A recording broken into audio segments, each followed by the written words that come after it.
بے عقل بندہ بغیر گاڑی کی طرح ہے. اب بولتے ہیں کہ حیوان کے اندر عقل نہیں ہے، شہوت ہے، غصہ ہے، تصور ہے، عقل نہیں ہے. حیوان میں بریک نہیں ہے. بریک آپ کیسے لگاتے ہو؟ منہ میں رسی ڈال کے. اب خدا ہمیں رسیاں تو نہیں ڈالے گا نا کہ نامحرم آ جائے اور ایک بندے کے ہاتھ میں رسی اور گردن خدا ادھر کھینچے ادھر دیکھ. گدھے تو نہیں ہو نا، انسان ہو. کہتا ہے آٹومیٹک رسی دی ہے میں نے تجھے دماغ میں، آٹومیٹک. آرٹیفیشل انٹیلیجنس تو جانتے ہو نا، یہ آرٹیفیشل انٹیلیجنس ہے. عقل آرٹیفیشل انٹیلیجنس ہے. یہ چیزوں کو آٹومیٹک ڈیٹیکٹ کرتا ہے، میسج دیتا ہے تجھے رک جا. اب جو نہ رکا، خدا کہتا ہے اولئک کالانعام، یہ حیوان ہے. کیونکہ گدھے کے گردن سے بھی رسی نکالو، اب اسے پتا نہیں، جہاں دل کرے گا وہ چلتا جائے گا. کتوں کو، گدھوں کو، بلیوں کو، حیوانوں کو پتا نہیں لگتا کہ انہوں نے اپنی شہوت کو کہاں پورا کرنا ہے. حیا ہی نہیں ہے ان کے اندر. بھوک لگی، جو چیز سامنے آئی کھا لیا. شہوت اتارنی ہو، جہاں دل کیا اتار دی. تو انسان ہے، دیکھ کے کھا، حلال کھا رہا ہے حرام کھا رہا ہے. دیکھ کسے دیکھ رہا ہے، اپنا ہے کوئی غیر ہے. دیکھ کس کا مال کھا رہا ہے، اپنے کا یا غیر کا. کیونکہ میں نے تجھے کیا دیے؟ عقل دیے. دوسرا، یہ سوچ جو میں نے تجھے دیا ہے وہ کس لیے دیا ہے. ہر چیز کا ایک پرپز ہے. لاؤڈ ایک پرپز کے لیے بنا، گلاس ایک پرپز کے لیے بنا. میں نے اپنی پرانی مجلسوں میں کئی بار بولا، یہ ورلڈ گنیز بک، اس کے اکثر جو ریکارڈز ہیں وہ بے عقلی کے ریکارڈز ہیں. یعنی دنیا کو پتہ ہی نہیں کہ وہ دنیا میں آئے کیوں ہیں اور کر کیا رہے ہیں. ہمارے ایکشنز، ہماری حرکتیں، ہمارے اعمال واقعاً عاقلانہ ہیں یا جاہلانہ ہیں، پتہ ہی نہیں. میں تابع لشکر عقل ہوں یا تابع لشکر جہل ہوں، مجھے پتہ ہی نہیں. اب میں کوشش کرتا ہوں، یہ ریکارڈز کبھی کبھی پڑھتا ہوں ورلڈ گنیز بک کے. ایک ریکارڈ میں نے ریسنٹلی دیکھا، ایک بندے نے کوئی اپنے منہ میں پتہ نہیں 17 یا 26 چھریاں پکڑی، اس نے، اس کا ریکارڈ بنا. اب جس گدھے کو یہ نہیں پتا کہ منہ کس کے لیے ہے، منہ کو چھریاں پکڑنے کے لیے، منہ کوئی بلیڈ رکھنے کے لیے. منہ اللہ نے دیا کھانا کھانے کے لیے نا. اب جن لوگوں کو پتہ نہیں منہ کا یوز کیا ہے، عقلی نہیں ہے ان لوگوں کے اندر. وہ گدھے اور کتوں اور حیوانوں کی طرح ہوتے ہیں. وہ بدبخت انسان ہوتے ہیں، پتہ ہی نہیں منہ کا یوز کیا. منہ قرآن پڑھنے کے لیے، اللہ کا کلام بولنے کے لیے، گفتگو کرنے کے لیے، ان کاموں کے لیے نہیں ہے. دوسرا ریکارڈ بناؤ، ممبر سے آدمی بتا بھی نہیں سکتا. کوئی 40-50 کوئی خاص کیڑا تھا، اس بندے نے کھا لیے. وہ کیڑے جو ٹوائلٹس میں گھومتے ہیں. اب اس نے ریکارڈ بنایا کہ میں نے اتنے کیڑے کھا لیے. اب خوش ہو رہا ہے میں نے ریکارڈ بنایا. یہ ریکارڈ تھا انسانیت کا. یہ ہے مکتب علی کی دوری. شکر خدا ادا کرو کہ کس کے ماننے والے ہو؟ اہل بیت کے ماننے والے ہو، اس نور کے ماننے والے ہو، طیب کے ماننے والے ہو. ایک بندے نے ریکارڈ بنایا، کوئی 16 میٹر اس نے لمبا کیک بنایا ہے یا کوئی سینڈوچ بنایا ہے اتنا بڑا. بھائی کیا کرو گے اتنے لمبے سینڈوچ کا؟ کیا کرو گے اتنے لمبے کیک؟ ہاں کبھی کبھی ہم کوئی کام کرتے ہیں میڈیا کے اندر لوگوں کی توجہ کو کسی کی طرف متوجہ کرنے کے. مثلا 15 شعبان ہے، امام زمانہ کی ولادت ہے، مومن نے کیک بنایا ہے. مثال دے رہا ہوں، کراچی میں کسی نے کیک بنایا، مثلا کوئی 10 میٹر کا کیک بنایا. بھائی امام کی ولادت ہے، بنا رہا ہے. اب ایک بندہ ٹی وی پہ دیکھے گا، اچھا 10 میٹر کا کیک بنایا، پاکستان میں ریکارڈ توڑ دیا. کس کے لیے بنایا؟ 15 شعبان. اب اس کے ذہن میں سوال پیدا ہوگا، 15 شعبان کیا ہے؟ ذہن کو انتقال دینے کے لیے اگر تم کوئی کام کر رہے ہو وہ عاقلانہ ہے. واقعاً 15 شعبان کیا ہے؟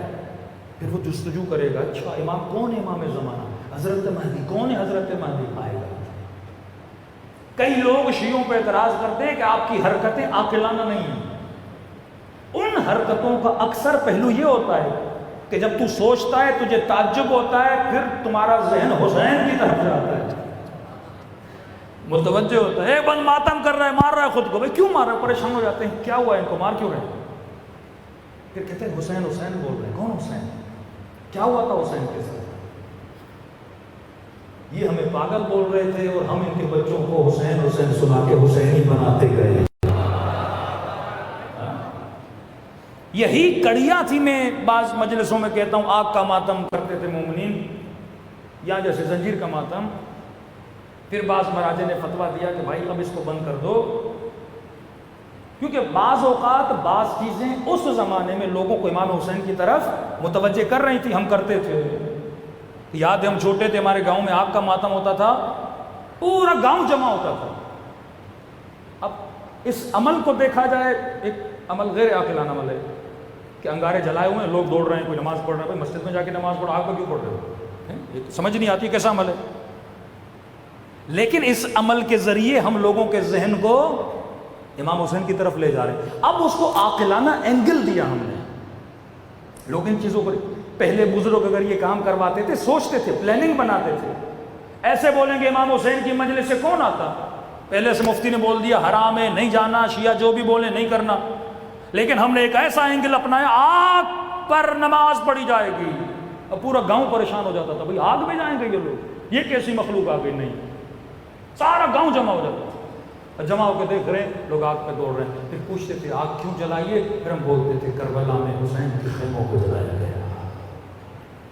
ذہن کو انتقال دیا. زنجیر کا ماتم، اس کی بھی یہی ایک کڑی تھی. ویسے کوئی آگاہ نہیں تھا. اب انہوں نے کہا کہ بھئی کچھ لوگ ہیں جو چھریاں اٹھا کے خود کو مار رہے ہیں. ایک یونیک چیز ہے نا، کون مارتا ہے خود کو چھری؟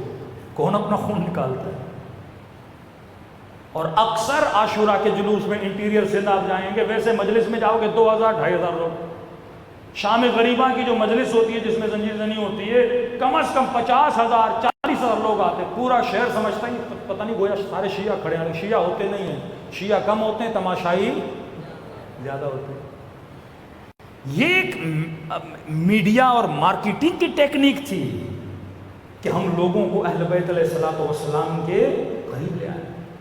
خود امام رضا جب محرم کا چاند نظر آتا تھا بازار میں آتے تھے، امامہ اتارتے تھے، خاک سر پہ ڈالتے تھے، گریبان کو چاک کرتے تھے. سارے لوگ پریشان ہو جاتے تھے، مولا بیٹا مر گیا، کیا ہوا گھر پہ، کوئی کسی کا انتقال ہو گیا. توجہ جلب کرتے تھے. پھر کہتے تھے کربلا میں میرے جد کو مارا گیا. کہتے تھے فرزند رسول ایسے رو رہے ہو جیسے آج کوئی مرا ہو، سالوں گزر گئے، ایسے کیوں رو رہے ہو؟ کہ جان بوجھ کے، کیونکہ اگر ہم غدیر کو مناتے اس طرح تو تم غدیر نہ بھولتے. اب ہم کربلا تم چاہو بھی تو ہم تجھے حسین بھولنے نہیں دیں گے. مقصد مجلس سمجھو ان ٹیکنیکس کو جو اہل بیت نے بتایا. بعض بے وقوف کہتے ہیں یہ بدعت ہے، شیعہ یہ کیوں کرتے؟ بھائی ہم یہ نہ کرتے تو شیعت بڑھتی ہی نہیں. چھوٹی سی چھوٹی کمپنی ہے، وہ اپنی پبلسٹی کے لیے کیا کچھ نہیں کرتی. بل بورڈز لگا دیتی ہے، بڑے ایکٹر سے آ کے اپنی پبلسٹی کرتی ہے. تو یہ جلوس، یہ کالا کپڑا، یہ علم، یہ حسین کی پبلسٹی ہے. ہر گھر پہ علم ہوتا ہے تاکہ روڈ پہ جو بندہ گزرے اس کی نگاہ علم پہ پڑے اور علم کو دیکھے گا تو عباس کی یاد آئے گی. کالا لباس پہنو تاکہ روڈوں پہ چلو اور لوگوں کو کیا یاد آئے؟ قوم یاد آئے، شیعہ یاد آئے. ہر چیز کے پیچھے ایک ہدف ہے، ایک عقلانی ریزن ہے. یہ مکتب عقل ہے. اہل بیت نے بڑے طریقے سے یہ ایک شیعہ سویلائزیشن بنائی. بی بی زینب نے ایک سویلائزیشن بنائی.